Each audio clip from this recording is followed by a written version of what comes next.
La terre est aride, Denis Digel anxieux. Vous voyez, même avec le doigt, on a du mal à la casser. Et pourtant, la terre était bien meuble, hein, donc ça devient du béton. Depuis 4 mois, ce maraîcher de Célestat n'a vu que trop peu de pluie tomber sur ses 12 hectares de terrain. Une situation exceptionnelle qui complique son travail. On n'a rien contre le soleil, mais tous les jours, il fait chaud, il y a du vent, donc il faut être près des cultures, ça fait un surcroît de travail qu'on n'a pas l'habitude dans cette époque-ci.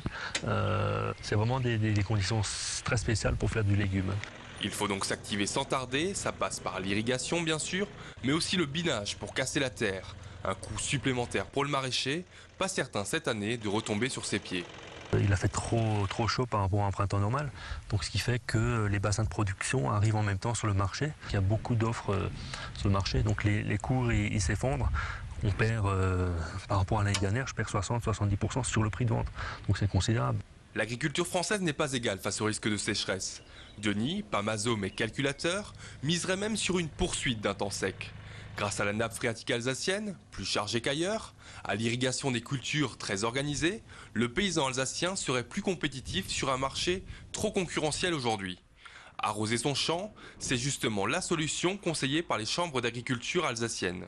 Déjà, les premiers avertissements d'irrigation qu'on a fait passer aux agriculteurs datent du 12 avril. Donc là, on leur a conseillé de débuter l'irrigation. Et les dernières pluies du week-end ont été assez faibles sur les parcelles qu'on suit, donc de l'ordre de 2 mm, donc insignifiant. Les agriculteurs, on leur conseille de continuer l'irrigation sur leurs parcelles. Appellation origine contrôlée oblige, les vignerons, eux, doivent de toute manière ne pas arroser. Et si les vignes aiment le soleil et la chaleur, là, faut pas exagérer, il y en a peut-être trop. Aujourd'hui, jusqu'à présent, l'inquiétude est là, mais il n'y a pas de problème pour l'instant. C'est un risque de sécheresse si tout continue dans ce sens-là.